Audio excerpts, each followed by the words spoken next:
Hi, my name's Paul Grogan, and this video is a review stroke round the table discussion about the game Bitoku with the new expansion. It was recorded after we'd played it, and the video for that is on the channel if you want to watch it. The link is in the description.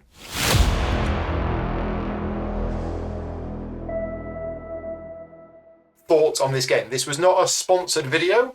That means I can say whatever I want about this game, but I will caveat it by saying that the base game was my favourite game of 2021, or joint favourite game of 2021. So I absolutely loved the game. But we're going to talk about the game and the expansion. Rob first, because you won. Oh yeah. So I enjoyed it before, enjoyed it now. It's that nice level of complexity, multi-actions, having to think several turns because of what you're taking and locks you into other paths. I like the expansion because it doesn't add too much. I was worried it was going to add too much, and then when I saw the box and I went, oh, it can't be much. So yeah, just a few different cards. That was nice. I like these additional scoring mechanisms. Something else, and just those added a nice touch without being game breaking. Everyone got a nice little bit of bonus out of them.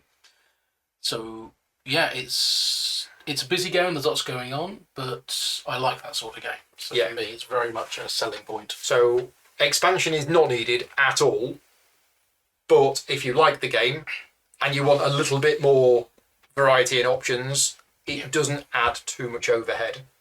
And we didn't play with the red cards. Yeah. So we'll have a quick look at the red cards later on to see what kind of thing it would be, but we didn't play with those. So Arthur, you also said that you enjoyed the base game when you played it. Yeah, I enjoyed it. The game played this afternoon. I enjoyed the game we played last year or the year before, whenever it was. I enjoyed this one. As you both have said, you don't really need the expansion. In fact, I would say that if you've got the base game, you need to play it quite a bit before you need to add the expansion in. Yeah. And it's not too. I mean, you can add it in. It's not too onerous. But I think definitely if you were teaching a new player, I'd leave it. I would definitely leave the expansion out when teaching a new player, except for possibly the rocks, because they don't add any extra rules. They just give you points for different things. I would possibly leave out the new characters, although they're just the same thing. Just more of the same, which is usually good, isn't it? I think the new players just leave out. And possibly these, because it's nice and easy just saying, okay, they're all points. They're all points, Gives you less to think about. One thing that I found with these is that when placing a building, I was like, okay, where do I want to improve my Kodama?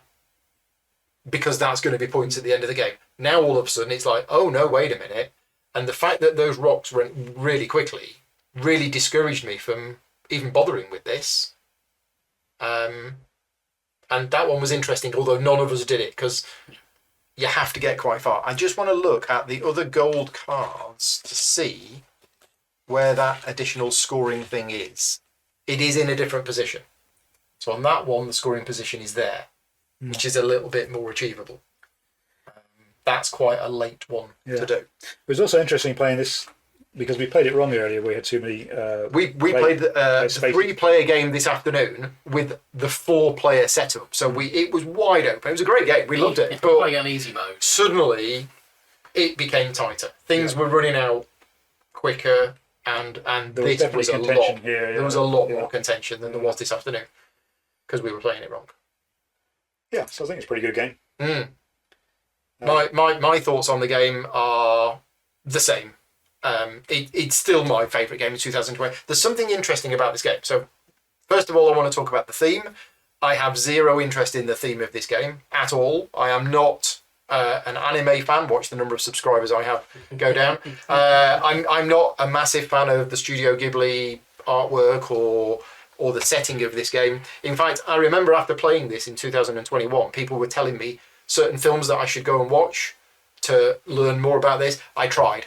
I didn't get on with those films at all. So, the theme for me is irrelevant. I mean, it's quite nice and it's a bit different, but none of the words that I was saying make any sense to me.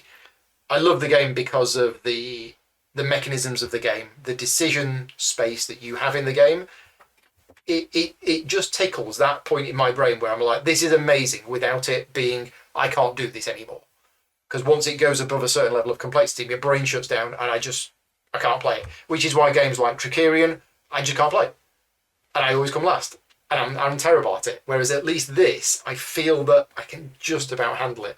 But there's so many different choices. I mean, having played it this afternoon, and now having played it again, so different, very, very different, because the rocks that come out,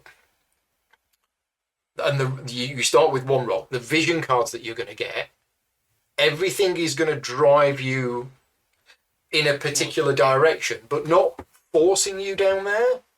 You've still got lots of choice, because it's your choice which rocks you pick up. So you've still got a lot of flexibility. It's not like you draw a card and it tells you what to do. Maybe your initial rock. My initial rock said, you want to build blue and grey buildings. But if you decided not to go down that strategy, what in the world? Yeah. you could just do other stuff as well. So, yeah, did a lot of different things. And what's also nice is that the buildings that come out, that people build, they are going to influence the game as well. So here, every time you place a die in this area, you can get a rock. It's just amazing. Yeah, So suddenly these just went really quickly.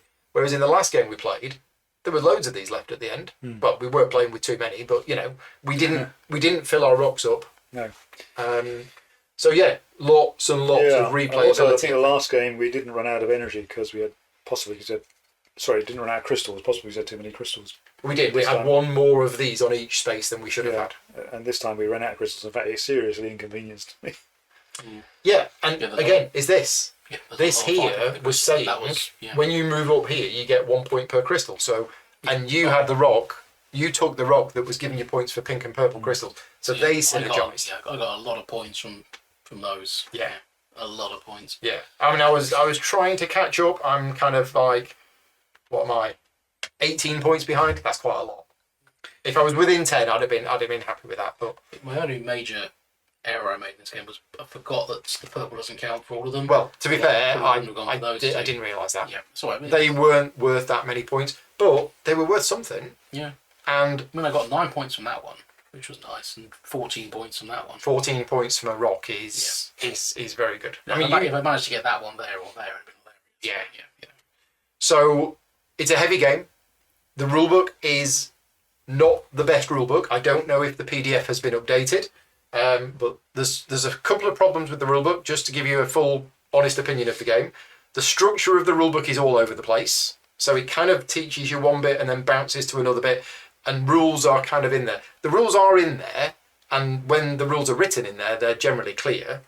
But there's a few little things, like it calls these fireflies in one sentence and then dragonflies in the very next sentence. It's a minor thing, but it's little bits like that. Yeah, there's enough to be confused about. A little bit, yeah. And when it's already a heavy game, there's a learning curve in the game. The other criticism that the game has from a lot of people is the board. A lot of people find the board totally confusing and overwhelming and bad graphic design. I have no problem with it whatsoever. I don't know what it is. Maybe my brain is suited, but I see all of this clearly. It's not cluttered, it's not obscure. Now, you're looking at it on the camera, it probably looks a complete mess. But for me, I have never had any issue with seeing on the board clearly what's what. I don't know about you two. No, I find it fine. It's busy. It's I busy. understand people. Busy. Everyone has sort of different visual. Yeah. The way my visual input works, this for me is fine. Everything clusters and groups together nicely. Yeah. The only problem is what's really weird is that this section here really should be here, because the rules are when you place a dice from your board, it has to go south of the river. Well, except this area by putting a loop in the river. They could have put a loop in the river, or they could have just moved all of this. Yeah. They could have swapped this over and just had the river going like that. It's confusing, and we've played it before, so we're all right with it. The first game we played that there was that area to go to. Exactly. So a lot of people forget this area exists because you're so used to placing south of the river. But yeah, mechanically, I think the game is fantastic. I think it's got the right mix of stuff, and it's not too long either. Yeah. Yeah, we could have done it in 2 hours if we weren't chatting and things like that. We'd have done it in 2 hours. And for a game of this depth and complexity, for a 2 hour game, I think that's pretty good. The little stickers on these, by the way, come in the expansion. So in the base game, these are not stickered. I was wondering. Yeah. They are individually moulded pieces, cut pieces, but the expansion just came with a little sticker set for these, which is nice because these are all, pre-printed. Production quality, I have to say, if we're doing a review of the game, is fantastic. Devere, as we've said before on other videos that we've covered from theirs, they do really good production quality, and they are one of the few companies that can do dual layered boards properly without warping. This is a dual layered board that's double-sided. So it's dual layered on the other side and on this side, and it folds up neatly, and it's just, And it's not warped. And it's not warped at all. So Devere do very, very good quality components. And in fact, the cards between the expansion and the base game, I didn't notice any colour variation on them, which is always something to consider if you're going to get an expansion. We were going to look at the red cards. We best close the vote. What's he was changing the decision. We were going to have a look at the red cards. Some of them I think are defensive, actually, from what I saw earlier. There you go. We'll look at a few. Okay. Let's look at a few. So these are the red cards, red festival cards that you can choose to play with. So before placing your die, reduce one die of your choice that belongs to any rival by 1, and then increase the value of the die that you are placing by 2. So when you place a die in a forest, somebody else's goes down by 1 and yours goes up by 2. So that's not going to hurt them because they've already placed the die and done the thing, but still, ouch. Choose a rival and take up to 2 resources from their supply or 1 amulet. No, I don't like these cards. And then put that rival gains 1 resource of their choice and reserve and 2 VP. It could completely mess up Yeah. everything that you've been planning. I mean, somebody said earlier on in the chat that these are fun, but I don't play games with these kind of things. So it doesn't play games for fun. No, I don't like having fun. Yeah. When your rival places a die in a forest before activating it, the value is reduced by 1. So literally, you've planned everything, you place a dice to do an action, and I go, no, reduce the die by 1. I am never going to use these cards. This one, are these generically called brawling cards? They are called brawling cards. Because this one says you cancel the effect of a brawling card played against you. Yeah. No, these are not for me, I'm afraid. I'm not going to use these. Not in a game like this. And you potentially gain 2 VP. Mucking up someone's engine. I'm glad that they've included them, Yeah, for those because who there like are people who like and they want that kind of thing. But for me, these would just be annoying. For this sort of complex engine game, it would be irritating rather than fun. Yeah. It wouldn't be fun at all. This one's probably a more interesting one. Reduce the value of your rival's dice in the region where you place your dice. By 1. Which could then really push someone's 2s down to a 1, something from crossing the river and things like that. Yeah. No, I mean, one of the house rules that I've seen some people play with is the what is it? What are you looking for? The red Kodama ability. So whenever you see a red one, it means move somebody else back 1. Yeah. Some people don't even like that, and they say no, just treat those as 1 forward. I'm fine with those. Because they're minor enough, and you can go, well, this person's doing very well, we'll just nudge them back a little bit. Yeah. So I'm fine with that. That kind of movement is fine. It's a system that fundamentally breaks what someone's doing. Not for this sort of game. There's plenty of games I play where it's backstabbing each other and competitive, but they're not the ones where they have multi-turn where No.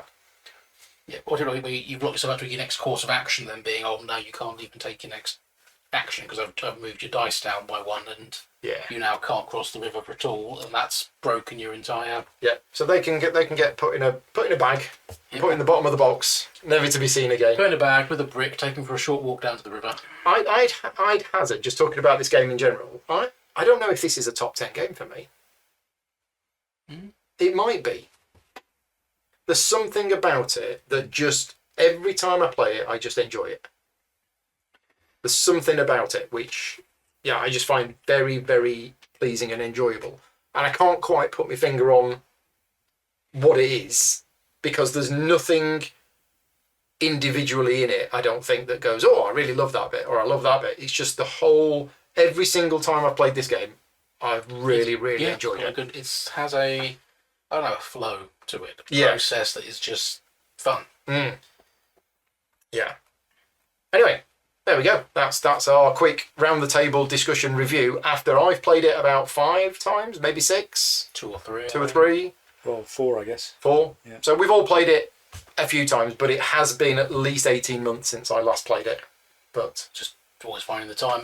It's finding the time. It's big enough it would be its own game. the good thing with the expansion is it's made me go back to it again and realised, yeah, I do really enjoy this game. So I would probably use the expansion every time I played it now, but with new players, as we discussed before, I would just leave in the rocks and the new characters.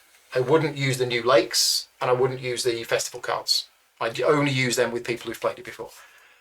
Anyway, we are all done. So, as mentioned at the start, if I didn't mention it, let's mention it now. This was not a sponsored video. This was actually voted on by my patron supporters. I've been doing a vote for the last few months, and we've been gradually getting through the games in order that they voted on, and this was next on the list. So thank you very much to my patron supporters for, well, choosing this as the next game to play, and for funding the channel. So these playthroughs are only possible thanks to the support of the Patreon campaign. So if you like the content that I create and you want to support the channel, you can do so at patreon.com/gaming rules. We will be back next week, next Friday, with Boone Lake, with the expansion. And that expansion, I believe, is quite a big expansion. So I'm actually going to be learning it on the Thursday night, and then we're playing it on the Friday night. So that's happening a week from now here on the channel. You're here? Yep. You're not here? I think JP's joining us next week. Cool. Yeah. Thank you very much to you two. Thank you to everybody for watching, and Pleasure. we'll see you all next time. Cheers all. Bye-bye.